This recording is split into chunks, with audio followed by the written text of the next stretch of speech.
अरशद नदीम ने एक काम किया, हवा में बाला फेंक, कौम ने सर पे उठा लिया, हीरो है, हीरो है, हीरो है। काम क्या किया? एक बाला पकड़ा, दूर हवा में फेंका, करोड़ों रुपया। व्यूअर्स, कैसे उम्मीद करता हूँ कि आप सब ठीक होंगे। अल्लाह की मेहरबानी से मैं भी ठीक हूँ। मैं हूँ आमिर खान। व्यूअर्स, जिस मुल्क में गुर्बत से लोग खुदकुशियाँ कर रहे हों, खाने के लिए पैसे ना हों, वहाँ पर एक जो प्लेयर्स हो उसको इतने इनामात से नवाजना क्या जायज़ है, क्या बेहतर है? ठीक है, प्लेयर्स का काम होता खेलना, उसने खेल किया, वो जीता, उसको इस चीज़ से अप्रिशिएट किया जाए। लेकिन उसको इतने इनामात से नवाजना उस मुल्क में जहाँ पे मैशियत इतनी कमज़ोर है कि खाने के 2 टाइम की रोटी नहीं है, बिल जमा करवाने के लिए पैसे ना हो, ऐसे मुश्किल हालात चल रहे हों, उस मुल्क में इतना नवाजना करोड़ों अरबों रुपए से, गाड़ियों से, बंगलों से, क्या ये ठीक है? जानिए इस वीडियो में मुफ्ती साहब के ज़बानी। अरशद नदीम ने एक काम किया, हवा में बाला फेंक, कौम ने सर पे उठा लिया, हीरो है, हीरो है, हीरो है। काम क्या किया? एक बाला पकड़ा, दूर हवा में फेंका, करोड़ों रुपया उस बंदे को इनामात दिए जा रहे हैं हुकूमत की तरफ से। 15 करोड़ वजीर आजम ने दिया, 10 करोड़ वजीर आला पंजाब वाली ने दिया, 5 करोड़ मेयर कराची ने दिया। और ये सिर्फ हुकूमत के बड़े बड़े नामों के मैं इनाम बता रहा हूं आपको, वरना जो गाड़ियां, जो बंगले, जो जायदादें उसके नाम हुई वो अलग है। मेरा रोना हुकूमत के साथ है। इतना कुछ दिया, सिर्फ ये 3 बंदों के पैसे मिलाए ना 30 करोड़ रुपया बनता है। कितना? 30 करोड़ रुपया बनता है। अब देखिएगा इसी तस्वीर का दूसरा रुख। इन्हीं 2 हफ्तों की मैं आपको स्टोरियां सुनाने लगा हूं। इस पिछले 2 हफ्तों में गुजरांवाला में एक औरत ने पैसे जमा किए अपने पित्ते का ऑपरेशन करवाने के लिए। पैसे जमा किए पित्ते का ऑपरेशन करवाने के लिए, मरीजा थी। घर में बिजली का बिल आया, इतना बिल था, इतना बिल था कि वो बेचारी दे नहीं सकती थी। उसने क्या किया? वो ऑपरेशन वाले पैसे लिए, बिजली का बिल दिया और खुद जाकर नाले में छलांग लगाकर खुदकुशी कर। जिस कौम के पास बिजली का बिल देने के लिए पैसे नहीं, उस कौम का करोड़ों रुपया एक शख्स को आपने किस वजह से दिया? किससे पूछ कर दिया? खालिद बिन वलीद ने एक मौका पर एक बंदे को जंग में जो रिज्जिया अशार पड़े जाते हैं ना, उस बंदे को कुछ पैसे दे दिए। फारूक आजम को पता चला, फरमाया खालिद अगर तो पैसे दिए तुमने अपनी जेब से तो मामला कुछ और है, अगर पैसे दिए हैं बैतुल माल से तो इसी वक्त फारूक आजम तुझे अपने ओहदे से माजूल करता। बैतुल माल ये मुसलमानों का माल है, हमारा पेट काट काट कर हमसे टैक्स लेते हो और अपनी पीआर बनाने के लिए, अपने आप को बड़ा करने के लिए तुमने वो पैसा लुटा दिया आवाम का। इसी गुजरांवाला की इन्हीं दिनों की स्टोरी। सगे भाई ने भाई की गर्दन पर छुरी चला दी, उसकी वीडियो भी मौजूद है, सीसीटीवी उसकी वीडियो मौजूद है। भाई ने भाई की गर्दन पर छुरी चला दी, कत्ल कर दिया भाई को। किस वजह से? बिजली का बिल आ गया, दिया नहीं जा रहा था, बिजली के बिल से लड़ाई हुई, भाई ने भाई को कत्ल कर दिया। ये सिर्फ 2 वाकये मैं आपको इन दिनों के सुना रहा हूं। ये कौम बिजली का बिल नहीं दे सकती, कत्ल हो रहे हैं, भाई के हाथ से भाई मर रहा है, माएं खुदकुशियां कर रही हैं। ऐसे दौर में तुमने इन बेचारे गरीबों का पैसा अपनी वाह बनवाने के लिए लुटा दिया। वजीर आजम को वो बैठा हुआ था, उसका एक चेला, वो कह रहा था, जब उसने वो वीडियो देखी तो वो लफ्ज बोलता, कहना सर ये आपका विजन है, ये आपका विजन है जो इस बंदे ने पूरा किया। मैं कहता हूं वजीर आजम ये तुम्हारा विजन है कि हवाओं में बाले उछाले जाएं। मुसलमानों का यह विजन नहीं, इस्लाम का विजन इस वक्त यह है कि बाले हवाओं में ना उछाले जाएं, बल्कि बंदूकें सीधी करके दुश्मन के सीने में उतारी जाएं। और यार तुम्हारी बहनों को लूटा जा रहा है, तुम्हारे बच्चों को सिवा किया जा रहा है, तुम्हारे भाइयों को बेघर किया जा रहा है, तुम्हारा किबला अव्वल जिस पर कब्जा हो रहा है, ऐसे हालात में तुम बाले उछा रहे हो। हारून और रशीद के सामने एक बंदा आया, उसने आकर कहा जी मैं एक फन करना चाहता हूं, एक करतब दिखाना चाहता हूं, इजाजत है? दरबार सारा लगा है। उस बंदे ने क्या किया?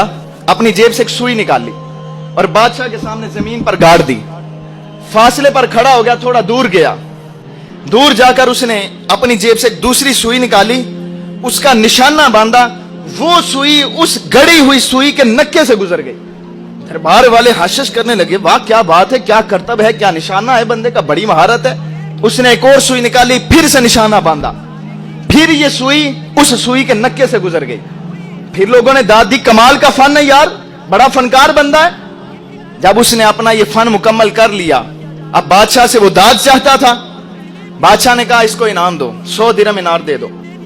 ठीक है, 100 दिरहम इनाम। फरमाया बाद में इस बंदे को 20 कोड़े भी लगाओ। 20 कोड़े किस वजह से? अजीब इनाम है, दिरहम भी दे रहे हो साथ, और 7 कोड़े भी। हारून रशीद कहने लगा, ए बंदे मुझे बता ये फन सीखने में कितनी उम्र लगी है? कहने लगा आधी उम्र लगा दी मैंने सीखने के लिए। हारून रशीद कहने लगा ये जो पैसे हैं ये तेरे फन का इनाम है, और ये कोड़े इस वजह से लगा रहा हूं कि अल्लाह ने इतनी कीमती जिंदगी दी थी, तूने सुई को सुई में से गुजारते हुए सारी जाया कर दी। इस बात पर तुझे कोड़े लगेंगे, इतनी अहम जिंदगी। बाला मारना है, नेजा मारना है, तो मैं तुम्हें बताता हूं इस्लाम का नेजा कहां चलता है। जंग का मौका था, सरकार के चचा हजरत अमीर हमजा। जंग में देखा दुश्मनों की तरफ एक बंदा था जिसने लोहे की जिरा पहनी थी। लोहे की जिरा उसने सारे जिस्म पर पहनी है। अब उसको कोई चीज नहीं लगती, ना तलवार का उसको कोई नुकसान पहुंचता है, ना तीर लग रहा उसको। सिर्फ और सिर्फ ये आंखें जो थी उसकी नंगी थी। यहां से उसने वो लोया नहीं लगाया था, यहां से सिर्फ वो देख रहा था। अमीर हमजा ने देखा इस बंदे ने बड़ी खलबली मचाई हुई है, ये हर बंदे को जाकर तंग कर रहा है, हर बंदे के साथ ये जाकर लड़ रहा है, इसको तलवार नहीं लग रही। अमीर हमजा सवारी पर सवार थे। मुसलमानों देखो नेजे कहां पे चलते हैं, कहां पर भाले चलाए जाते हैं। अमीर हमजा सवारी पर बैठकर यूं नेजा पकड़ा था, यूं हवा में उछाल कर इस तरह पकड़ा, निशाना बांधा। वो बंदा अब घूम रहा है मैदान जंग में, कभी इधर कभी उधर। अमीर हमजा ने निशाना बांधकर नेजा यूं मारा, सीधा उस बंदे की आंख में लगा, इधर से लगा, पीछे से गुजर गया। उसी जगह पर वो बंदा ढेर हो गया। सरकार को पता चला अमीर हमजा ने इतना कमाल का निशाना बांधा। सरकार ने बुलाया, फरमाया ये नेजा मुझे दे दो। सरकार ने उस नेजे को एजाज देने के लिए उस नेजे को अपने पास रखा। सारी जिंदगी वो नेजा सरकार के पास रहा। सिद्दीक अकबर का जमाना आया, वो नेजा हजरत सिद्दीक अकबर ने अपने पास रखा। फारूक आजम का जमाना आया, उन्होंने सारी जिंदगी वो नेजा अपने पास रखा।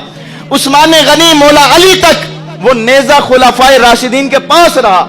हजरत इमाम हसन के दौर में वो गुम गया। ये है नेजा मारने की जगह, ये है नेजा मारने का तरीका। उलझा दिया कौम को। मीडिया का काम सिर्फ ये है कि किसी नए मौजू की तरफ आपके ज़हनों को लगा देना। कौन है जो गजा की बातें कर रहा है, कौन है जो फलस्तीन की बातें कर रहा है। वजीर आजम से पूछे ना कोई बंदा, कहां गई आपकी यूनिवर्सिटियां, कहां गया आपका तालीमी निजाम। 77 साल हो गए पाकिस्तान को बने हुए, निजाम तलीम आपसे दुरुस्त ना हुआ, बिजली आप पैदा ना कर सके, पानी लोगों को मुहैया ना कर सके, 2 वक्त की रोटी नहीं लोगों को दे सके, और इस बात पर खुश होते हो कि हमने हवा में तीर चला लिए। हम रोते हैं इसलिए कि इस्लाम का तकाजा कुछ और है। क्या खूब अक्कासी की थी शायर ने, कहा जब दुनिया के बुतखानों में असनाम की पूजा जारी हो, जब एक इंसान की अजमत पे एक पत्थर का दम भारी हो, जब मन की जमना मैली हो और रूह में एक बेजारी हो, जब झूठ के इन भगवानों से ईमान पे लर्जा तारी हो, उस हाल में हम दीवानों से तुम कहते हो खामोश रहो। जब शाह के एक इशारे पे अपनों में न्याजें बटती हो, जब नजरें गुर्बत मारों की हसरत का नजारा करती हो, जब जालिम जाबिर की अजमत के कसीदे लिखती हो, जब हक की बात कहने पे इंसान की जुबानें कटती हो, उस दौर में हम दीवानों से कहते हो कि खामोश रहो।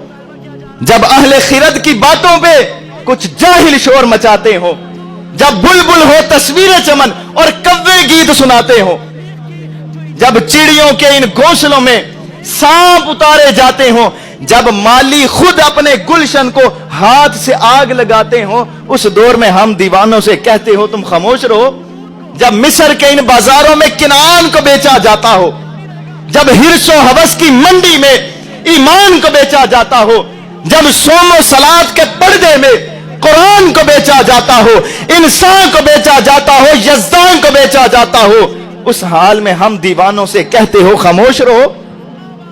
जिस दौर में काबे वालों को गिरजा के नजारे बातें हो, जिस दौर में मशरिक वाले भी मगरिब के नगमे गाते हो, जिस दौर में मुस्लिम लीडर भी कुछ कहने से घबराते हो, जिस दौर में माओं की इज्जतें लुट जाए, जिस दौर में बहनों का वकार न रहे, हया न रहे, उस दौर में हम दीवानों से कहते हो तुम खामोश रहो।